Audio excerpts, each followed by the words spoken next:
Senhor esteja convosco. Proclamação do Evangelho de Jesus Cristo, segundo Mateus.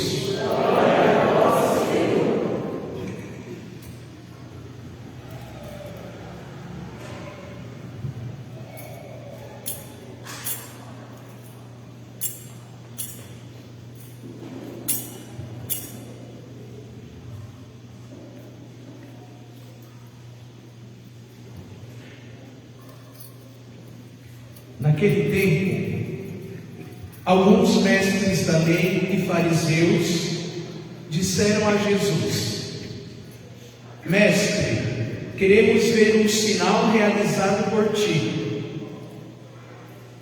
Jesus respondeu-lhes: uma geração má e adúltera busca um sinal, mas nenhum sinal lhe será dado a não ser o sinal do profeta Jonas.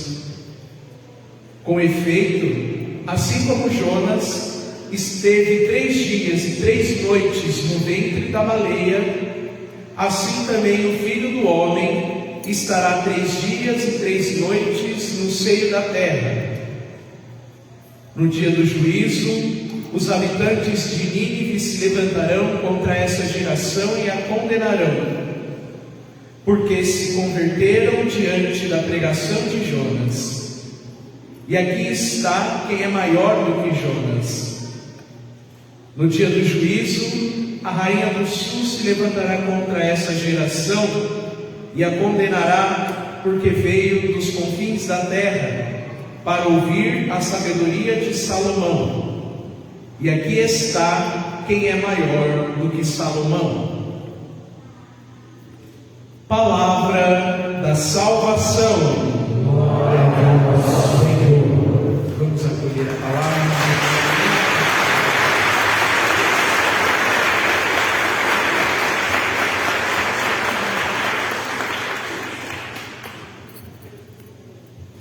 Que as palavras do Evangelho perdoem os nossos pecados. Amém. Podemos nos sentar.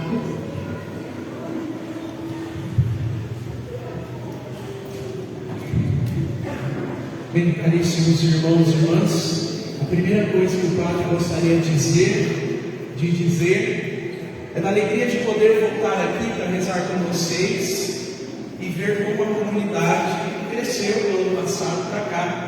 E o Padre não diz isso em questão de estrutura, porque graças a Deus a igreja está construída e deve ter crescido sim também em quantas estruturas, não? Mas de ver a igreja repleta, e que isso possa continuar a acontecer. No passado tinha muita gente, esse ano tem mais pessoas participando da missa, e que ano que vem a igreja já esteja pequena para as nossas celebrações. Essa tem que ser a tendência da nossa vida de fé, crescermos no Senhor e a partir do nosso testemunho conseguir ativar outras pessoas para estarem aqui participando e celebrando a Santa Eucaristia. Quem de vocês rezou o Cerco de Jericó do ano passado? Levanta a mão. Olha só. E quem de vocês está vindo pela primeira vez esse ano? Levanta a mão. Olha aí. Então, nós vamos nos unindo e assim nós vamos fazendo essa experiência de Deus, esta oportunidade de estarmos aqui reunidos. E rezar o Cerco de Jericó, fazer esta campanha de oração, fazer este momento de intimidade com o Senhor, é apresentar a eles, apresentar ao Senhor, apresentar ao Pai as nossas necessidades.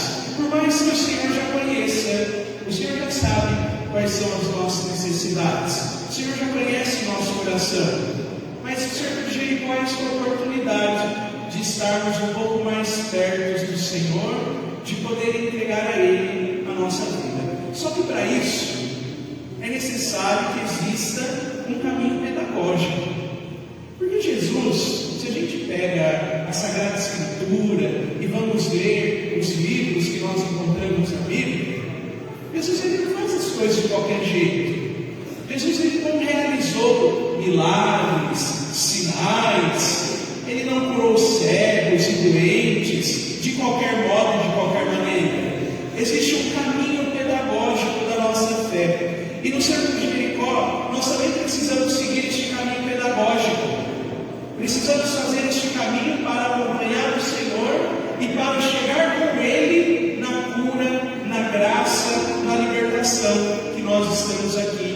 hoje rezando. E nesse caminho pedagógico da fé, o livro do Êxodo, que é o livro da libertação, e é a leitura que nós ouvimos hoje, a primeira leitura, ela nos mostra justamente este caminho pedagógico da nossa fé. O povo que foi liberto da escravidão. A gente sabe dessa história, né? Desde lá da catequese a gente acompanha isso. O povo que vivia na escravidão foi liberto, atravessaram o Mar Vermelho, depois caminharam no deserto para chegar na Terra Prometida. Só que para isso, nesse processo pedagógico da fé, eu ouvi aqui no início da missa que alguém estava fazendo uma oração antes da missa começar e disse que nós precisávamos ouvir, precisávamos escutar e até rezávamos, que ninguém atrapalha ninguém de rezar, que hoje ninguém atrapalha ninguém de escutar. Este é o primeiro passo do processo da pedagogia da libertação. Nós precisamos saber escutar. E se nós não soubermos escutar, nós não conseguiremos compreender. E se não compreendermos, a graça do Senhor, ela não vai acontecer na nossa vida. E veja, escutar o Senhor é escutá-lo, não na nossa realidade daquilo que gostamos de ouvir, mas é escutar o Senhor que com o imperativo Ele nos chama a nos levantar e a nos colocar em marcha. O Senhor falou com aquele povo que vivia na escravidão. O Senhor foi até eles e disse para que eles pudessem se levantar e colocar em marcha. Se eles não tivessem escutado, se Moisés não tivesse escutado, talvez esse processo de libertação ele não teria acontecido. Escutar, saber escutar. Esses dias eu estive reunido com algumas pessoas e eu achei engraçado que nós fizemos grupos de reflexão, grupos de 15, 20 pessoas, e a gente estava partilhando algumas dificuldades da vida da igreja, e de repente alguém disse: a gente precisa escutar mais, porque se a gente não souber escutar, as coisas não vão acontecer. E aí cada um começou a levantar uma opinião. De repente, nesse grupo, já estava um brigando com o outro. Eu já estava vendo a hora de uma cadeira voar na cabeça do outro. Aí eu falei: calma aí, gente. Vocês acabaram de falar que a gente precisa se escutar, porque senão as coisas não vão acontecer. E já estão todos nervosos um com o outro, porque um está discordando do outro. Isso não é escutar. Porque querer escutar aquilo que nos agrada, isso é fácil. A gente precisa saber lidar com as coisas. Eu queria chegar aqui hoje na igreja e queria ter a graça de saber que todos vocês que estão aqui são corintianos, não são? Claro que são corintianos. Tá bom, vai. Tem 2, 3 palmeirenses ali, um São Paulino, tá bom. Santista aí. Escutar aquilo que a gente quer é fácil, mas nós precisamos aprender a escutar aquilo que o Senhor toca na nossa realidade e que muitas vezes não é agradável, porque quando tocam numa ferida nossa não é agradável. Quando você faz um machucado, quando você vai limpar, é agradável? Não é agradável, mas é necessário limpar, não é? Porque se não limpar, inflama e piora. Estar atento. A cura que você vai buscar durante esses dias, a sua libertação, a graça que você tanto às vezes almeja na sua vida, ela passa pela escuta. O Senhor ele age, mas nós precisamos ouvir, porque senão nós vamos ficar igual no Evangelho de hoje. Nós vamos ficar pedindo sinais para Deus, enquanto na verdade o maior sinal ele já nos deu, que foi quando ele morreu na cruz. Este é o grande sinal que nós precisamos olhar e reconhecer. Só que às vezes nós queremos que Deus dê sinais agradáveis a nós. Então, depois de ouvir, é necessário compreender. É necessário compreender porque às vezes Deus já está agindo na sua vida, e Deus já está agindo na sua história, só que você não consegue reconhecer essa ação. Primeiro porque talvez a gente quer que Deus nos dê aquilo que queremos, ou porque queremos que Deus haja no nosso tempo, não é? No Cronos. E o tempo de Deus não é o Cronos, é o Kairos. Cronos é o nosso tempo, o cronômetro, né? Que a gente marca a hora, minutos, segundos, hora. O tempo de Deus é o Kairos, é o tempo da graça. E o tempo de Deus é diferente do nosso. E para compreender esse tempo, para compreender esses sinais, a gente precisa saber ouvir e reconhecer em tudo a presença do Senhor. Estarmos aqui hoje, reunidos, é a presença do Senhor que está no meio de nós agindo. O Senhor te trazer até aqui, nesta missa, para rezar hoje, é sinal que Deus está cuidando de você. A gente precisa parar de procurar grandes sinais, grandes coisas. Precisamos parar de buscar as coisas pirotécnicas da vida, não é? Que chama atenção, e conseguir perceber a ação de Deus nas pequenas coisas. E quando você pedir alguma coisa ao Senhor, reconheça, porque às vezes a gente reza assim: Senhor, se for para fazer isso, me dá um sinal. Aí Deus dá um sinal, né? Aí o que a gente faz? Senhor, se for isso mesmo, você pode confirmar? Aí Deus dá outro sinal. Ah, Senhor, eu estou meio inseguro, será que era isso? Se for, mas é que agora eu acredito. E a gente fica de sinal em sinal, deixando que a graça de Deus vai passando, e a gente não reconhece aquilo que o Senhor, Ele faz e nos coloca. E depois, dentro desse processo da pedagogia, da libertação, da cura, é necessária a confiança. Porque se nós não confiarmos plenamente, nós não vamos. É preciso confiar plenamente, nos abandonar. Porque o Senhor disse a Moisés e disse ao povo: levanta-se, coloca-se a caminho e marche. Eles precisaram confiar, levantar e marchar, atravessar o Mar Vermelho e depois caminhar pelo deserto, e confiar que o Senhor iria fazer com que eles chegassem à terra prometida.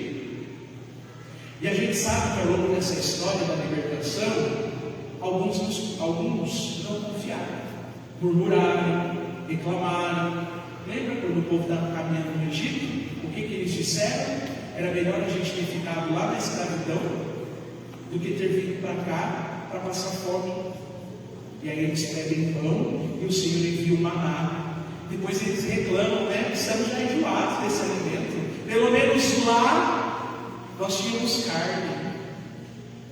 E eles não conseguiam compreender que a caminhada levaria eles para a libertação. E às vezes o nosso problema é esse também. A falta de confiança que nos faz ficar presos no passado.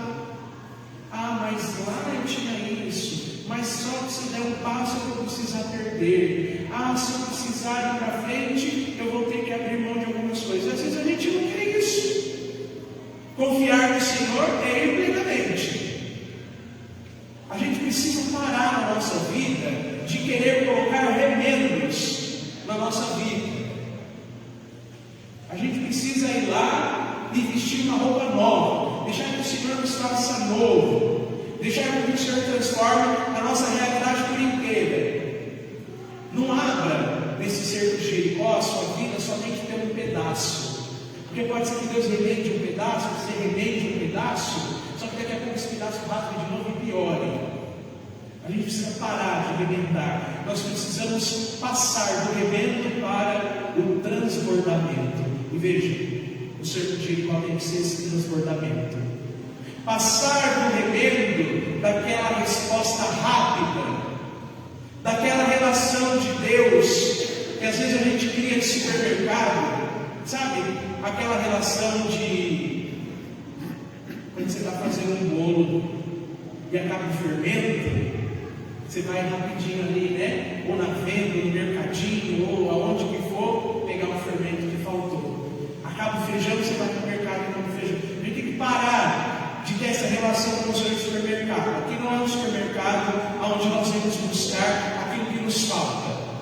Aqui é um lugar que nós nos encontramos com aquele que transforma a nossa realidade, que não nos remenda, mas que transborda. A graça do Espírito Santo, ao longo dessas noites, ela tem que ser transbordante. Não tenha receio de deixar que o Senhor faça o novo, porque aqueles que confiaram chegaram na terra prometida. E se nós confiarmos, nós também chegaremos à terra prometida. Também chegaremos à estatura que tanto alcançamos. Quando Jesus cura, Ele não diz: levanta e anda. Lembra daquela passagem que desce um homem deitado numa cama, e aí Jesus vai curar ele e fala: levanta, pega a tua cama e anda. Todas as curas que Jesus realiza, Jesus nunca diz somente: você está curado. A cura, ela exige de nós uma atividade. Então nesse sermão de levanta, pega a sua cama e anda. Porque se aquele paralítico talvez não tivesse tido coragem de levantar, ele permanecia lá paralítico.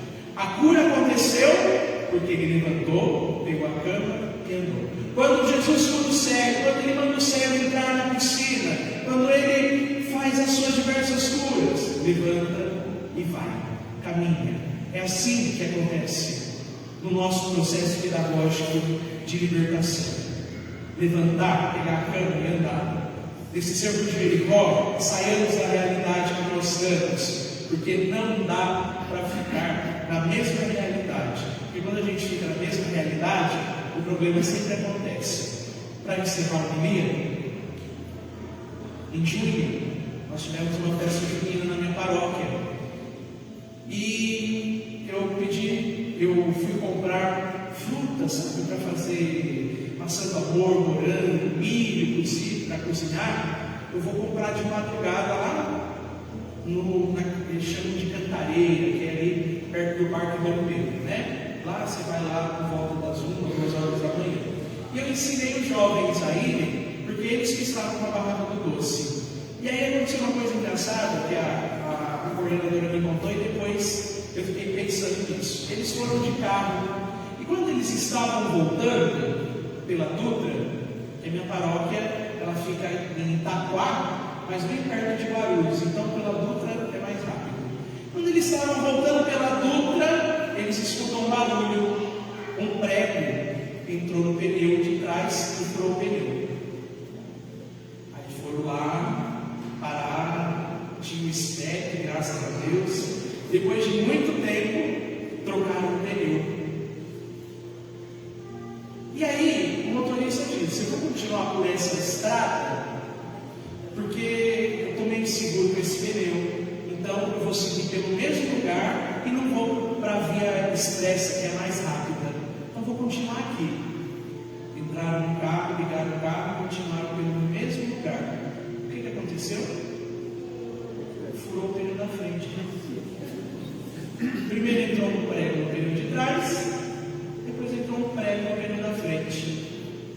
E aí não tinha mais mistério para fazer, e eles ficaram lá muito tempo preocupados, pensando, ligando. Aí quando descobriram que tinha uma borracharia que funciona 3 horas da manhã, falaram: vamos ligar o carro e vamos até lá. Quando eles ligaram o carro, o que aconteceu? Acabou a bateria, deixaram o farol aceso, descarregou a bateria do carro. Eu estava deitado, e a cerimoniária, coordenadora, mandando mensagem, contando o que estava acontecendo. Mas depois eles conseguiram achar a borracharia, resolver o problema e chegaram em casa. Caríssimos, às vezes na nossa vida é isso que está acontecendo. A gente fura o pneu, remenda, e a gente continua pelo mesmo caminho. Cuidado, porque vai furar de novo. Ou nós trocamos o pneu e mudamos o caminho da nossa vida, ou vamos continuar encontrando pregos. Aqui, a gente às vezes quer a graça, mas não quer mudar de vida. Toda cura e toda libertação, nesse processo pedagógico, exige de nós uma transformação. de silêncio, guarde essa palavra nessa primeira noite. E peça com que o Senhor te ilumine. Peça com que o Senhor te ajude a, nesse processo pedagógico da fé, a deixar com que sua vida seja transformada. Deixe com que essa palavra movimente o seu coração e encontre espaço na sua vida.